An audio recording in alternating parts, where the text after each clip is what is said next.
This is your tech news briefing for Monday, September 26th. I'm Zoe Thomas for the Wall Street Journal. Since the war in Ukraine began, experts have been talking about the threat of cyber warfare. But the massive, devastating cyber strikes that they've been warning about so far haven't come to pass. Now a growing body of evidence suggests Russia's military intelligence agency, the GRU, may be working with pro-Russian hackers and online activists to coordinate their strikes. That information comes from the cybersecurity research firm Mandiant, a part of Google, and it's sending a worrying signal about the possible volume and damage of hacks to come. Here to discuss the findings is our cybersecurity reporter, Robert McMillan. Hi, Bob. Thanks for joining us. Hi, Zoe. Great to be here. So, what's the evidence of the connection between Russia and these hacking groups or hacktivists?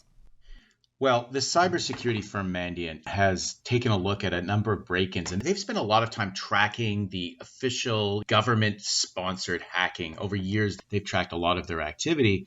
And what they've noticed increasingly is that when these break-ins happen, within like 24 hours of the break-in, suddenly the hacktivist groups have the data from these same networks, and they're leaking it. They're saying, we've broken in and we're leaking this data. So what Mandiant is saying, like, this looks like coordination to us. It looks like the GRU hacking team is breaking in, stealing a bunch of data, and somehow just handing it off to these hacktivists who then dump it to further cause trouble for the entities they're hacking. What are the hacking groups that are involved, and have we seen attacks from them before? So there are literally 24 Russian hacking groups, and the hacktivism in Russia go back 15 years. But really what we're talking about are a number of groups that were formed right around the beginning of the war. And the two most interesting to me of them are one called Killnet and one called Hacknet. Now, Hacknet is the group that the Mandiant team is saying might be working with Russian intelligence. But Killnet is this kind of crazy beast. Killnet apparently started as a business, like you can rent this Killnet network and we'll attack any entity you want, like just give us money. And then when the war broke out, they started doing more and more patriotic stuff.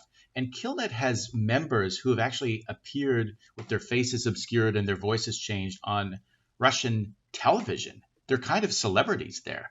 So Mandiant says, like, we think maybe Killnet and Hacknet are working together.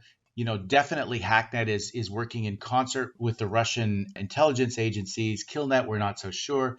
But now, Killnet is the one that in the last few months has been targeting U.S. entities. And so you've got this kind of murky world where there's potential Russian intelligence connections. And now you have companies like Lockheed Martin and this lesser-known company called Guerrilla Circuits, which have been targeted by Killnet.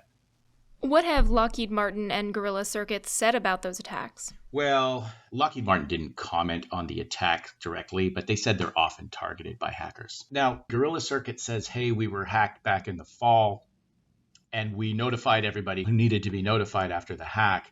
I don't think the consequences of either of these was particularly devastating. It's really, and this is the game of the hacktivists, right? They try to sort of have some kind of effect and then they amplify that. And that's a big PR win. It seems like there's a grassroots support for the Russian war and NATO allies are paying the price for that.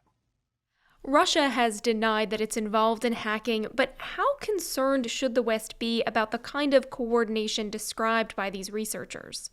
The concern here is that these hacktivist groups, now that they've established these brands, they could do something really damaging and Russia could get a pass for that. Russia could have plausible deniability, and they could say, hey, we didn't do this, we didn't take out this power plant or turn off the lights in Baltimore or, it wasn't us, it was just hacktivists, right?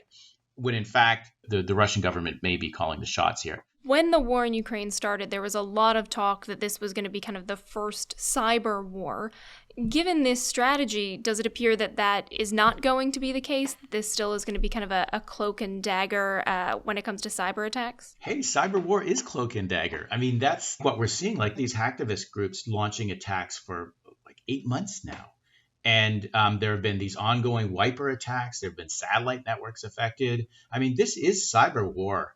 We're seeing what it looks like. It's not like everyone expected it to be. It's much more like 1914 trench warfare, that is, the Blitzkrieg or something like that. But it seems to be happening. And my guess is when this is over, there's going to be a lot of analysis, and we're going to find out that there was a lot more going on than we realized.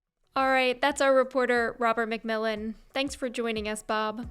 My pleasure. And that's it for today's Tech News Briefing. If you want more tech stories, check out our website, WSJ.com. I'm Zoe Thomas for the Wall Street Journal. Thanks for listening.